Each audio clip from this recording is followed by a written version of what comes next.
Hello, welcome to Saturday's edition of Cracking the Cryptic, and still on my laptop today, and we have a debutante on the channel.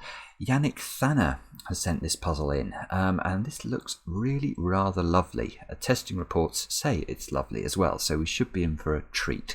What we've got is a puzzle called 44. Now, you don't have to be a genius to work out why it's called 44, looking at all these cages in the grid with the number 44 labelled in the top left-hand side.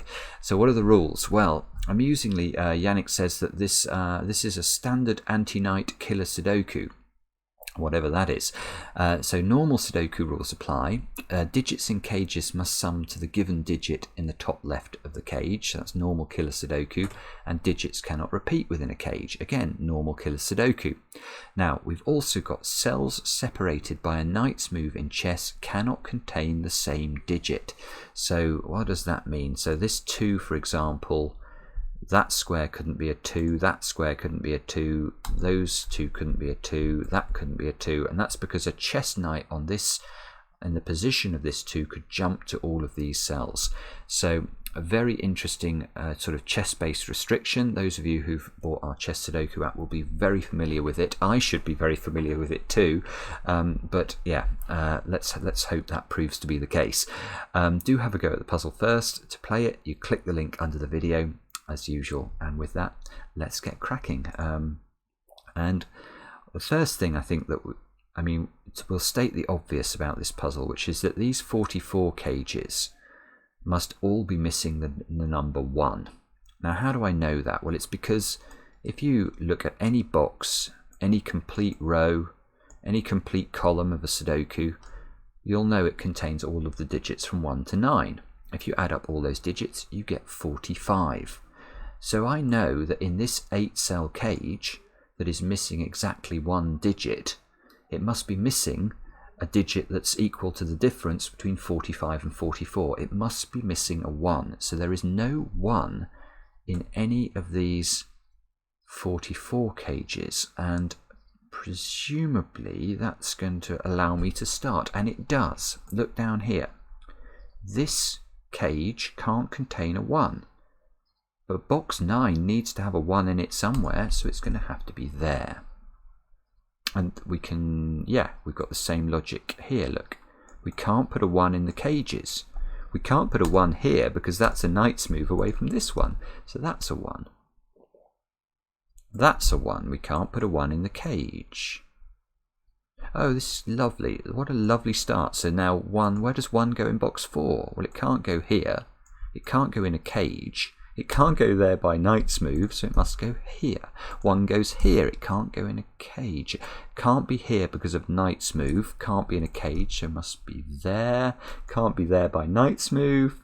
The geometry is coming into play very nicely, and all the 1s get solved very, very swiftly.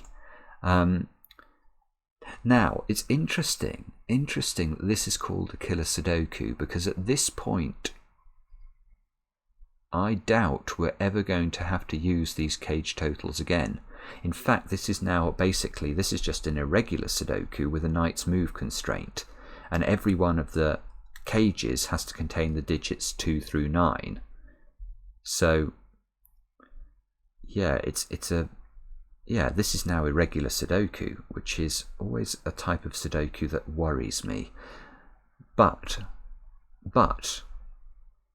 I can write an 8 into that square. This cage has to contain an 8, and this 8 rules out almost all the cells, so it must be there. That places an 8 down here. But yeah, look, this cage needs an 8, and this 8 now rules out all of these cells, so that must be the 8. This is very, very lovely. Now, now this sort of big C cage needs an 8. In fact, it needs an 8, but it also needs a 7, I've just noticed, and the 7 here rules out those squares. It rules out that one by knight's move and that one by Sudoku. So that must be a 7, and one of these two must be an 8, because the 8 can't be up there. The 44 cage now needs a 7. So the 7 must be in one of those two positions.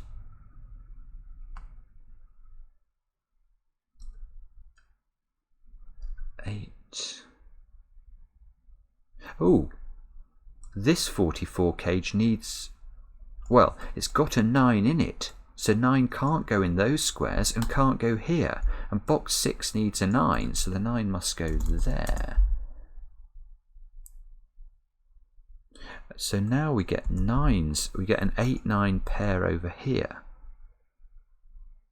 And then, so now this is gorgeous. This is gorgeous use of the geometry, because the 9s now in this C cage mean that these cells can't have a 9, but we need to put a 9 in box 1. Well, it's got to go there, and once we put that in, it backfires down to the bottom of the C cage again. So this can't be a 9, that's got to be an 8, that's a 9. This 9, this 9 is in this cage, so these can't be 9, this can't be 9, that has to be 9. Where does 9 go at the bottom of the grid now? It's got to be in one of those two positions. That square is a knight's move away from that 9. That's a 9.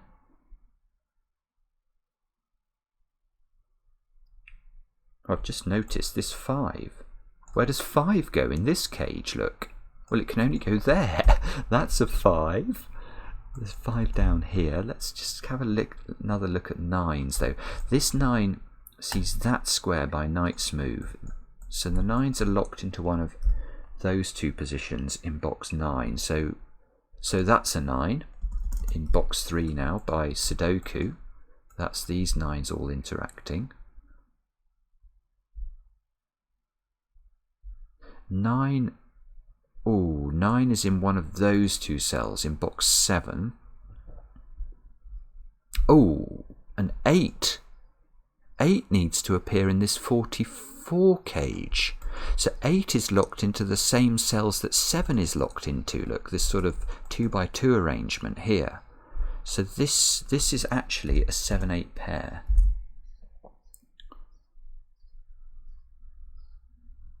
Three and 6 maybe?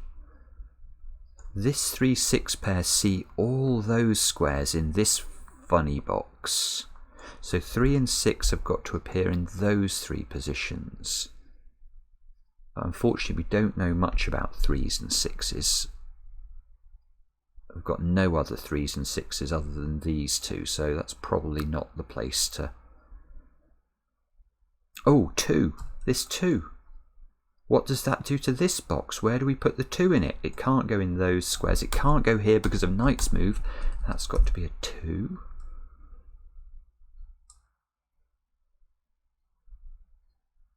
Seven in this box again? It can't go in there because they're in the same cage as that 7. It must just go at the top there. And therefore it must go here in box 3 because this 7 is in this cage. So that's a 7. This is just... It's just beautiful the way this is sort of unwinding. 7s go in those two cells now. 7s maybe in box 5. This is a knight's move away, so 7 must be in one of those three cells.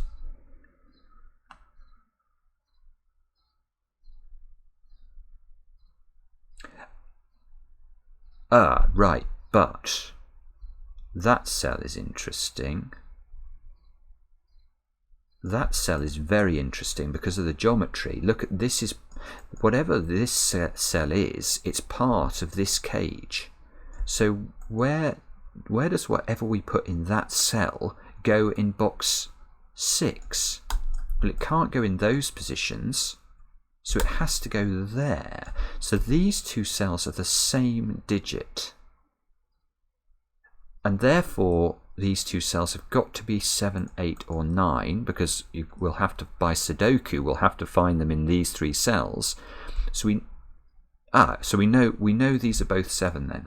And we know that because they can't be 9, obviously. This cell is 9, so that one can't be.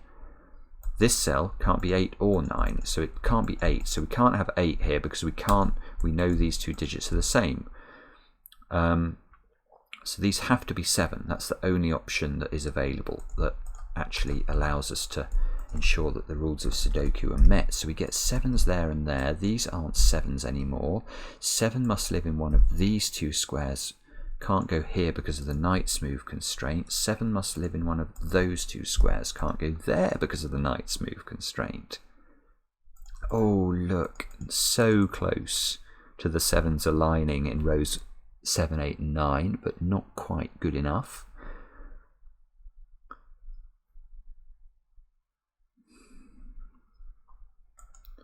Five, maybe. Actually, 5 is a bit of an interesting digit.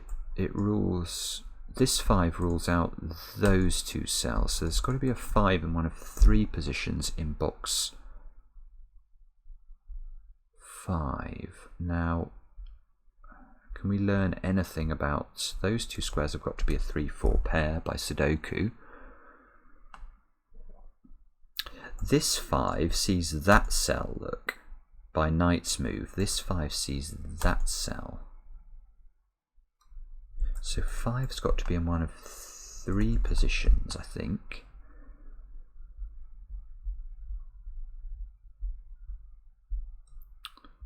In whatever box this is, box 6. 5.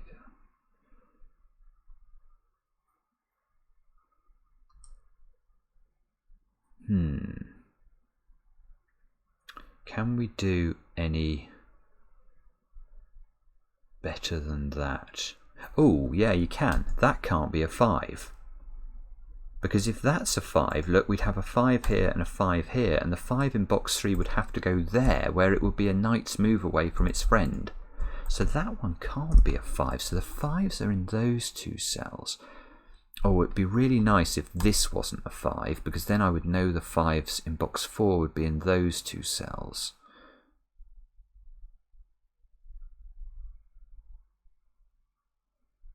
In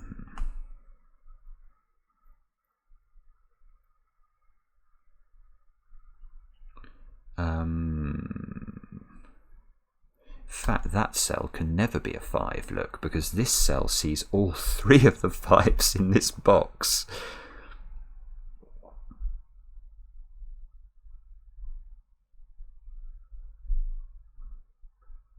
So, is there a way of ruling out this from being a 5? If that's a 5, the 5 in this box would have to be in one of those two cells. So the 5 would be there. The 5 would be there. Ah, and that breaks the puzzle. Yeah, this doesn't work. Because look now at where the 5 has to go in box 2. By Sudoku and the knight's move restriction, it can't go there. It's got to go there, where it's going to be a knight's move away from this 5.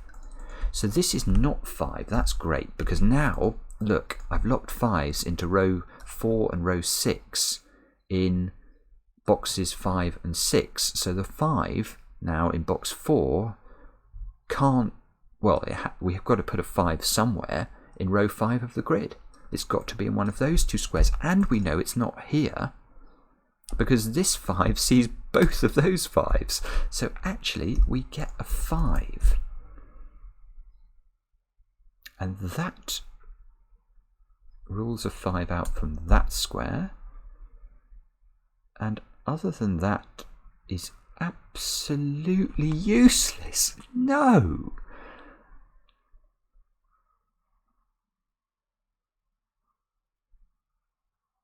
No! I don't believe it.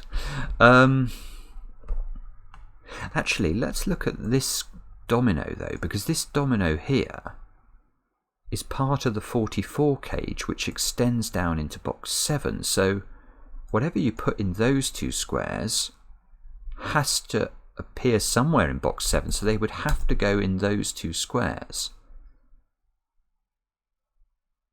So that's why one of these has to be a 5, I guess, but it's also true to say whatever's there has to also appear in one of those two cells. So presumably there, oh yeah, so there's a huge restriction here, because whatever this digit is, we know it can't be 1, 5, 7, 8 or 9, but we also know it can't be 3 or 6. So it must be 2 or 4. This is a 2 or a 4. So these squares are 2, 4 or 5.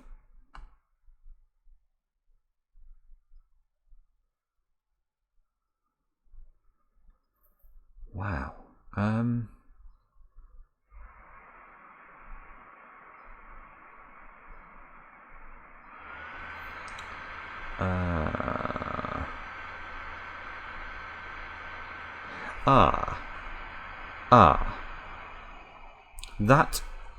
That is interesting regarding this square. My computer fan agrees, it's going absolutely bananas, but yes, this is absolutely beautiful. Again, it uses this cage. So let's look at this square. Whatever we put in this square is a 2 or a 4, but it's not going to make an appearance in any of those 4 squares. And these two are ruled out by the knight's move from there. These two are ruled out by Sudoku. So, whatever we put in this square... Oh, yeah, okay, it's got to make an appearance in this cage somewhere.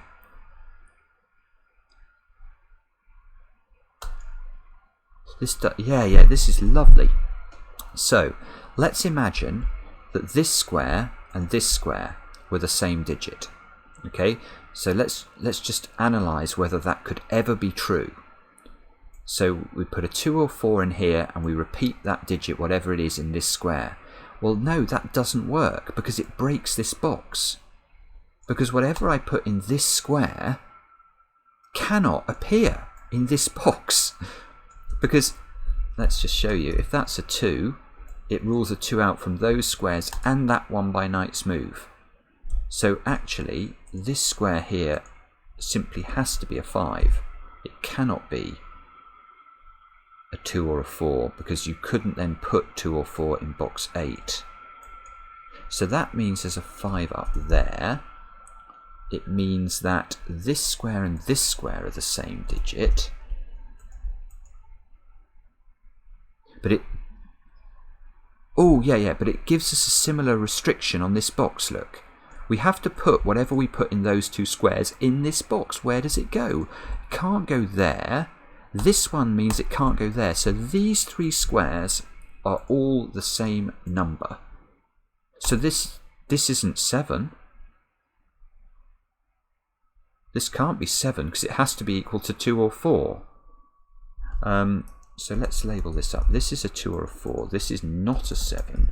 This is a 7.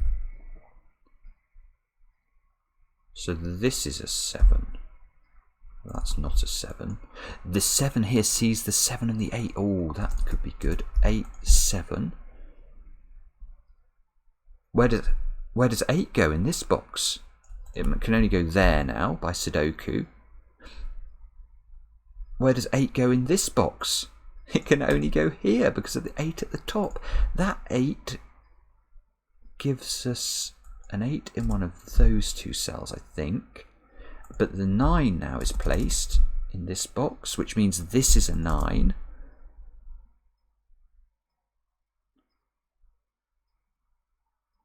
Wow, okay. This feels very important. So we now get a 2, 4 here.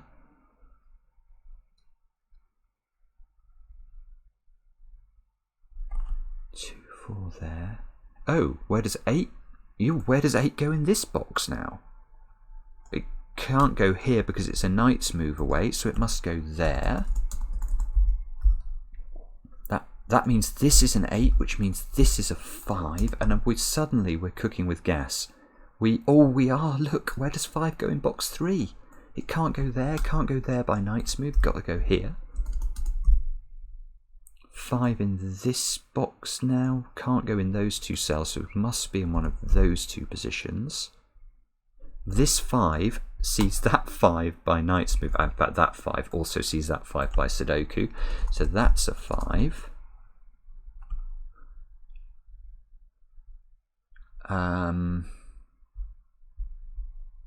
We must be very close to cracking this now, I think. This box is interesting still, isn't it? Because now we've got all the digits in it apart from 3 and 6. So this has to be a 3-6 pair. So this is a 2 or a 4 to complete row 6. This is a 3 or a 6 to complete box 4. So this to complete box 3, we now need a 2 and a 4. That gives us a 2-4 here. Good grief. Which gives us a 3-6 pair there. This must be a 2 or a 4 because of the geometry of this. Look, there's a 2-4 pair in row 8 now. So this, so this has to be a 3 or a 6. And look, it can't be. It can't be a 3 by knight's move. So this is a 6. So that's a 6 and that's a 3. This 3 sees that square, yes. So this is 3, 6, 3. That's a 4, that's a 3. That's a 6 by Sudoku, that's a 3. I need to put a 3 in this box, it must go there. That must be a 4, that must be a 6. That must be a 6 by Sudoku. This has got to be a 2 or a 4. Something must disambiguate this, surely. This has got to be a 2 or a 4 to complete this column.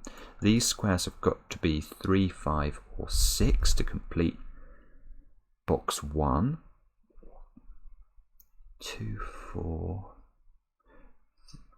These two squares have got to be 2 and 4. And there's a 4 there. So this one is a 2. This one is a 4. This 2 sees that one by knight's move. So this has to be the 4. This has to be a 2. That's going to get us down into the bottom of the grid. 4 therefore, that's knight's move away. 2, 4. 2, 4. That must be a 6 by Sudoku because it can't be a 3 or a 5, which means this one must be a 2. Still need to put 3 and 4 into this column. The 4 there tells me the order. 4, 3. These two squares are 5 and 6. The 6, yeah, I think we've done it. 6, 5. This should be a 5. This should be a 3. That looks good. And it is good. What a puzzle. That is just beautiful. Beautiful logic. The way that the knight's move interacted with these strange 44 cages was quite gorgeous. I hope you guys enjoyed it. Let me know if you found other logic in there in the comments, and we'll be back later with another edition of Cracking the Cryptic.